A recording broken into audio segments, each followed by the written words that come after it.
got busted in school for drug possessions, and now the whole school, the teachers, the faculty, they all know that I've, had it and been using it, and now I've had this reputation, and living in a small town, the word spreads fast. The principal called me in from class one day, and she told me, I know what you're doing, and I want to help you, and if that means that I'm going to have to tell your parents, then I'm going to do it.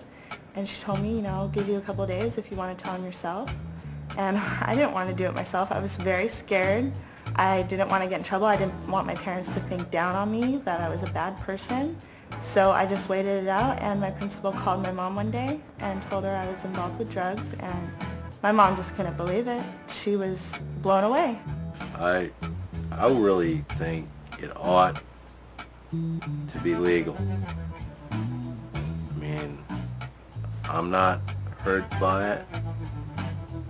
I don't hurt anybody when I do it. So why can't they just cut us some slack? Give us a break. Ever since I got busted, I had to go to court on it. I got a criminal record. I mean, it was a felony for having it on school property. It's like my whole life was based on that, and I regret it because I can't even remember half the things I did. My memory's so bad.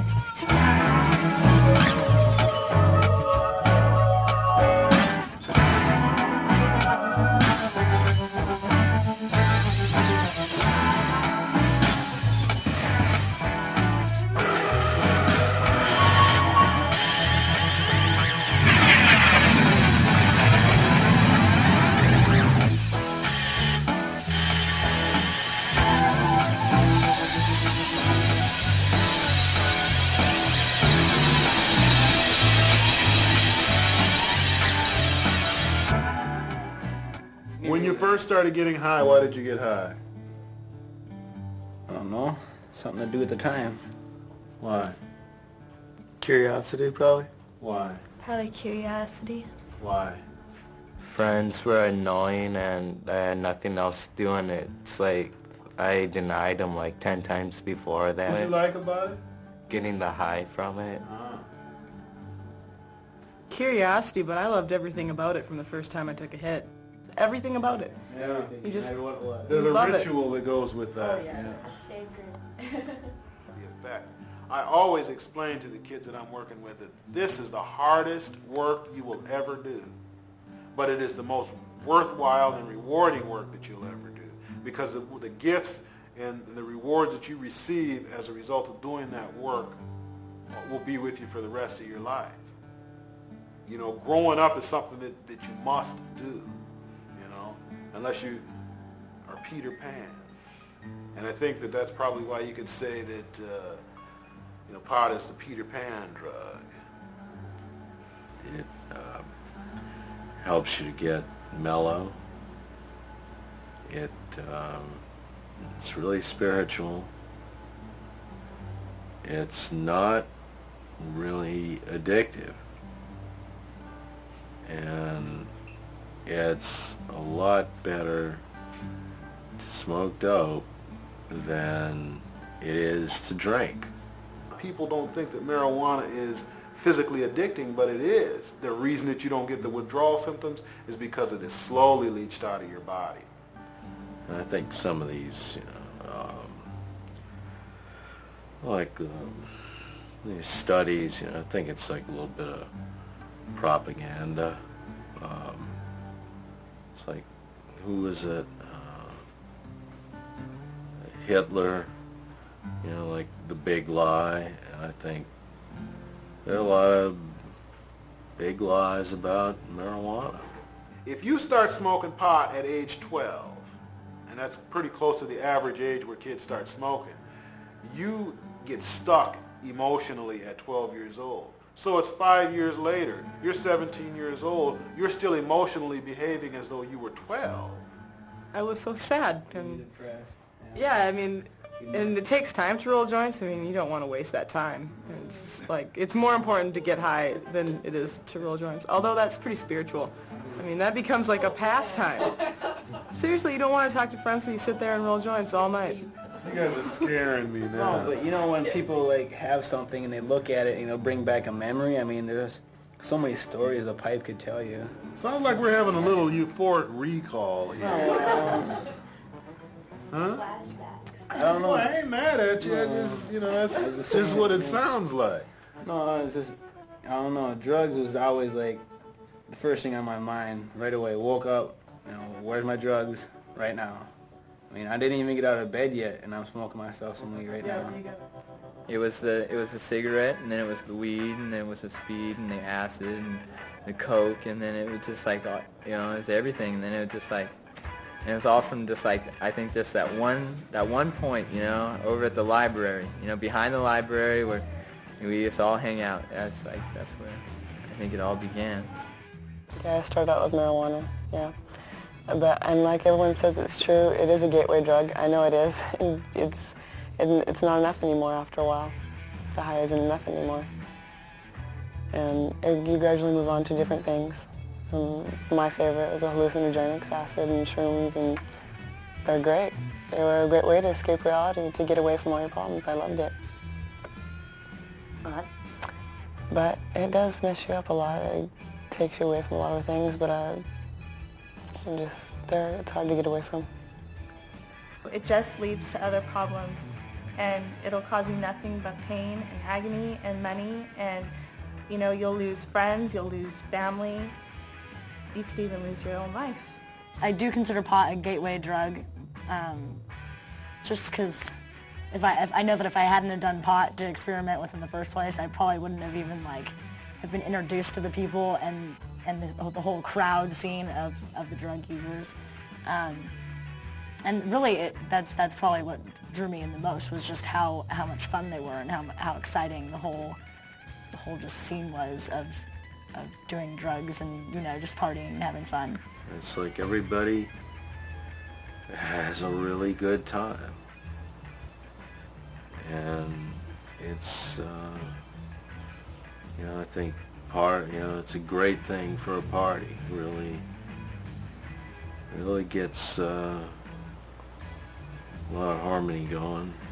Party every night, and usually in the morning get up and get fried before work, and maybe on break if someone's there that hey, let's go out and smoke a joint on our break, that sort of thing. And I guess I pretty much lost August. That's not the whole summer, but August for sure, because I was high all the time, and I lost my ability to concentrate on anything. Couldn't really think straight. And when I wasn't high, I didn't really know what was going on. I was just kind of like, eh. And the whole thing with the concept that it's only marijuana is a problem because of the fact that marijuana tends to lead people to other drugs eventually. And I don't care what kind of drug it is that you're using, there comes a point in time when you begin to build tolerance to it, and the same amount that you were using before is not going to get you intoxicated. That's when they start looking at other things. They lull themselves into a false sense of security of thinking, okay, because I smoked marijuana and I didn't have any major problems with it, well, if I try some cocaine or I try some of this or some of that, I should be able to handle that too. And they lie to themselves. I don't think directly outright lying to themselves, but they get deceived by it. They get deceived and they think that, it's not going to hurt me. So that's when I started getting into speed a lot more, to keep up. And so we started using a lot of speed and acid and a lot more hardcore, heavier drugs. When it turns on you, you really don't even realize that it's turned on you. Because you think that the only reason I'm doing this is because I like it, because it's fun. And that is the truth in the beginning. But it's never as good as it was in the beginning. You're always chasing after something that you can never have again. I kind of knew I had a problem with especially crystal meth when I went home one day and started to hit up the glass stick by myself in my backyard, and it was really weird because it was always with friends or whatever, and then I was like, no, man, I want to smoke this full, just do it. And I know for a fact now I've been clean now for a month and a half from it, which isn't a long time compared to the year and a half that I did use it.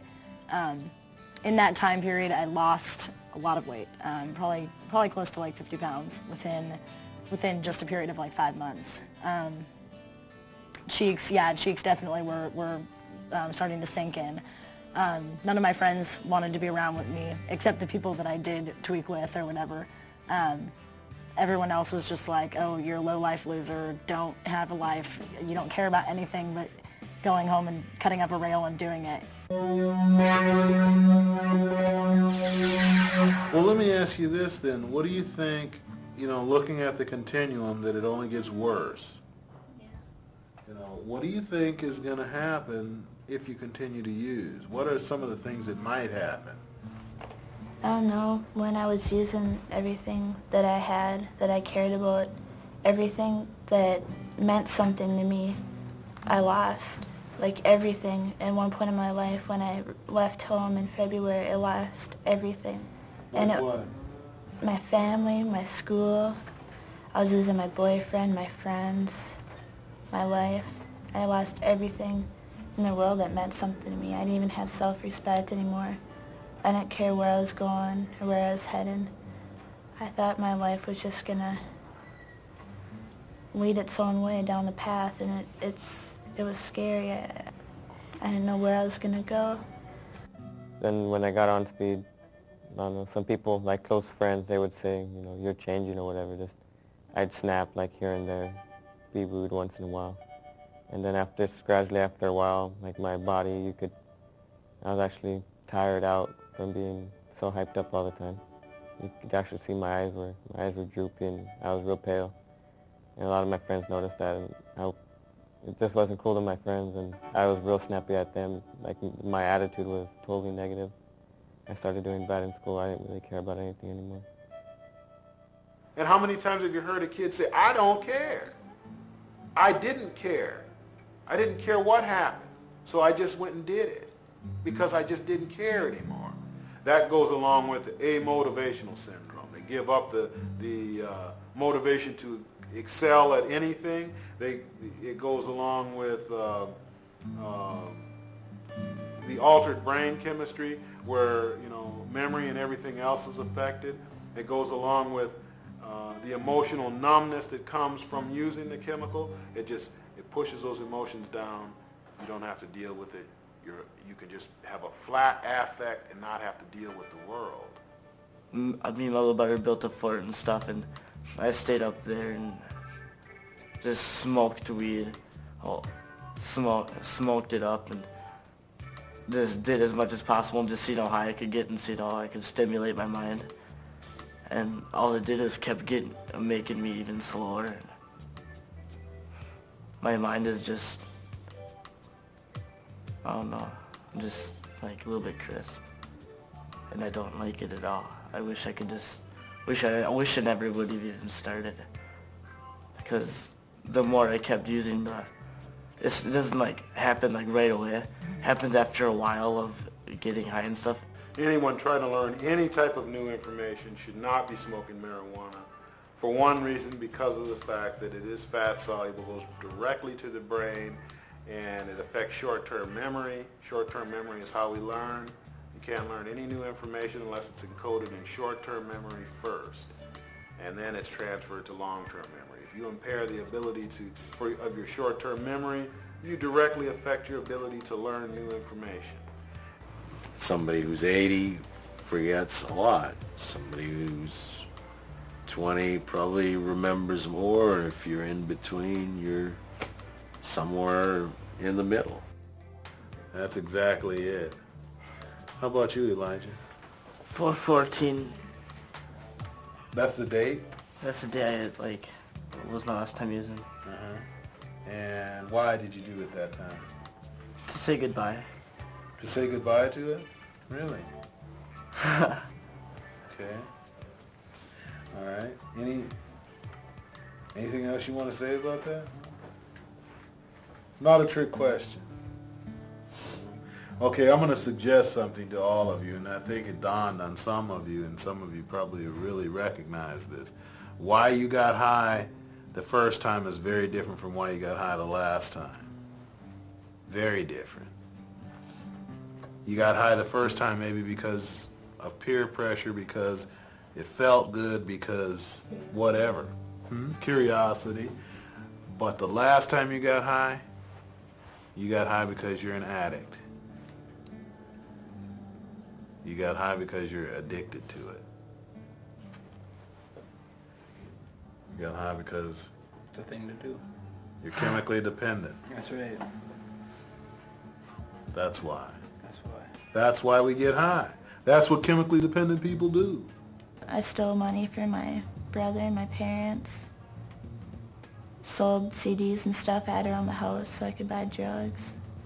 To get my coke and support my addiction, I didn't have a job. You know, I was too young for a job. I didn't have any ways of money, you know, except for a couple bucks my parents would give me every now and then. So I had to start stealing stuff, you know, merchandise. So I started trading merchandise to my dealers, you know, to get the drugs, like car stereo, speakers, you know, wheels, whatever I can get my hand on, anything that looked valuable, you know, I'd swipe it. And they'll steal from mom, dad, brother, sister. They'll even steal from themselves. They'll pawn whatever they have, or trade it, or barter it in order to get the pot, you know, get into illegal activities. There are even kids out there who will sell themselves, you know, and that leads them directly into prostitution or some other kind of illicit activity so that they can get the chemical. And it's just like it's kind of like doing it like unconsciously. It's like you don't mean to do it. It's like you don't want to. I mean, if you're in a normal state of mind, you wouldn't want to do it. You know, it's just but it was like the drug is just like a sickness, and you feel like when you use a drug, you just feel good again, and then you forget about all the bad stuff that you've done, you know, to get it. You don't think about it. The drug begins to create an altered personality, and they can't see what's happening because of the fact that their personality's changing, and the drug is telling them everything is okay. Don't worry about what they're saying. Don't worry about what mom and dad and the teacher's saying. Don't worry about what your counselor's saying. Don't worry about what anybody's saying. You just come on over here with me. I'll take care of you. I got what you need. The drug is, and it takes on a life of its own. Being arrested sucks. There's a lot. I mean, when I got arrested, all they did is they pretty much want to scare you. So they take you in, you know, like the juveniles. Me and my friend got arrested out of school together. My freshman year, we both got arrested out of school together, and they took us in the holding cell, kept us in there for a while, you know, did all the things that they would do. They fingerprinted us, took our pictures, called our parents, and they will try and scare you, but once you turn 18, they ain't going to try and scare you no more. You're really going to be in trouble, and there's a lot of trouble you can get into. The drugs just change your personality so much. I mean, the ones that I was doing, the marijuana and cocaine, you know, they just change so much the person that you are. A guy that I've been dealing with for a while and selling marijuana to, because that was what I was really selling, was marijuana. It made my habit that much easier, you know. It was almost free to me. And the extra money, you know, always came in handy, you know, so it was just very appealing. And in that, I didn't have to hold a job. I could just be as irresponsible as I ever wanted to be. And at the same time, I was as unhappy as I'd ever been in my entire life. And so it becomes a vicious circle. You get caught on that, like a dog chasing its tail, and you just chase it around and around and around, and you're looking for that, what you had once. You're looking for that ultimate high, and you will never get it again. It just isn't going to happen. And then you're going to have people in your life getting in your face. You're going to have your teacher, you're going to have your mom and dad, you're going to have your PO, you're going to have, you know, you probably have prison guards, and, you know, I think something in the neighborhood of 99, I don't know, maybe it's not even that high, but 90-some% of the people who were locked up in prisons around this country were under the influence of some mood-altering substance when they committed the offense that landed them in jail.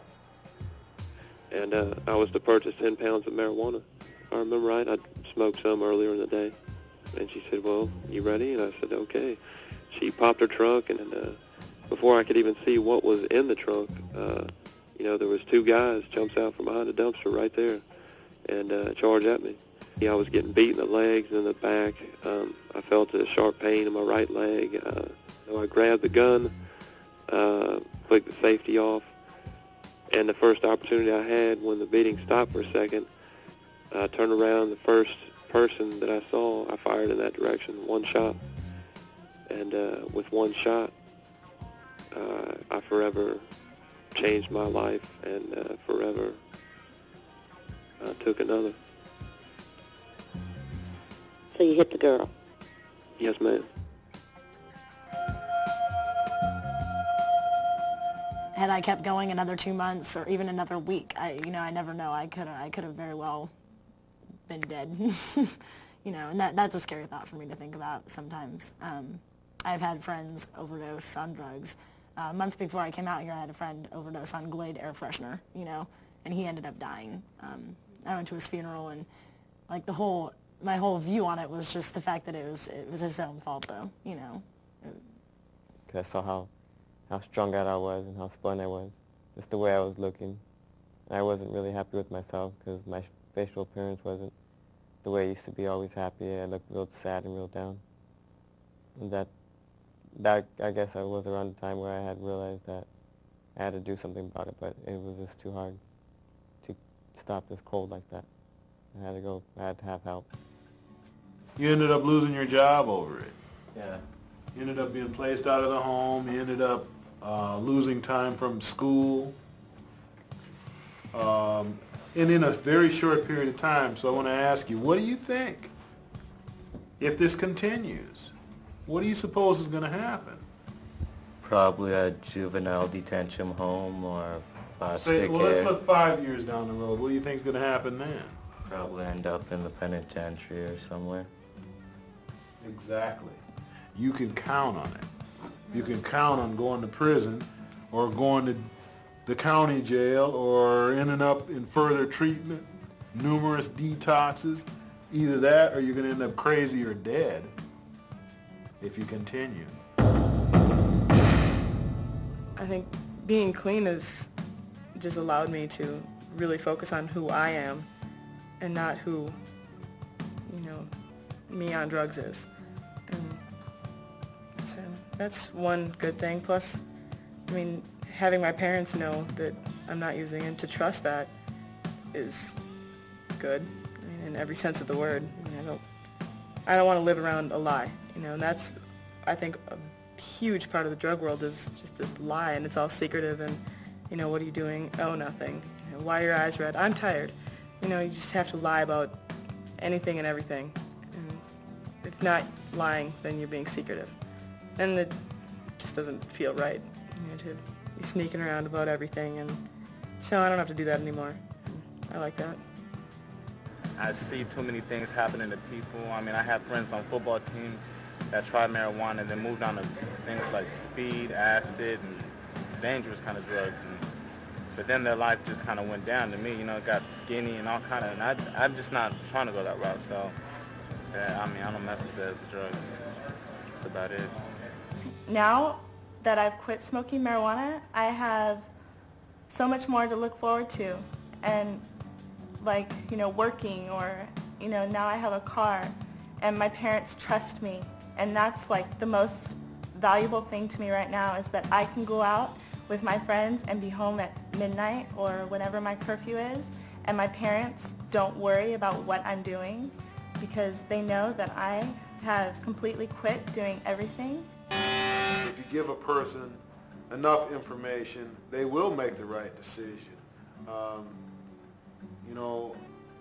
People start out smoking pot, and it is fun. It feels good. There's no way around that. It does feel good. The thing is that the negative effects that you get from it aren't worth the little bit of pleasure that you get from it. Because you'll have grief. You will have people in your face. You will have people in your life that you may not necessarily want there. You will have judges. You will have police officers. You will have probation officers. You will have CD treatment counselors. You will have a variety of of individuals involved in your life that you know, if you think you got a problem now with your parents telling you what to do, keep on smoking pot, and you're going to have a whole bunch of other people involved in your life and making decisions for you. When by you making one critical decision yourself to not smoke pot, you avoid having a lot of hardship come down on you, a lot of hardship. And nobody can really do it but the individual, but you. Really think about the type of scene you get into, whether or not it be drugs or just different things like that, because I know that from my own experience watching these videos, I was always the person that sat in class going, oh, that'll never happen to me, you know, I'll never have any friends that'll overdose off the hard drugs, you know, I'll just stick to marijuana, or I'll just, you know, because I know I've been there, I've used all of the excuses. So I guess I just want to tell you guys, you know, just really be careful on what decisions you make, because it is your choice, you know. I'm kind of an example of like what happens when you use, you know, you lose out on a lot of stuff, and it's hard to get going again, you know, to get off all this stuff. But you know, if you can, you know, you're lucky, and it only gets better. You know, sometimes you feel it's going to get worse, but it gets better. It's hard to stay off it at times, but you know, you just fight it through, and then next time it's easier. If someone pressures you to smoke marijuana or do another drug, just say no thank you. If you use, you lose. When you do drugs, you don't have a life because drugs are your life.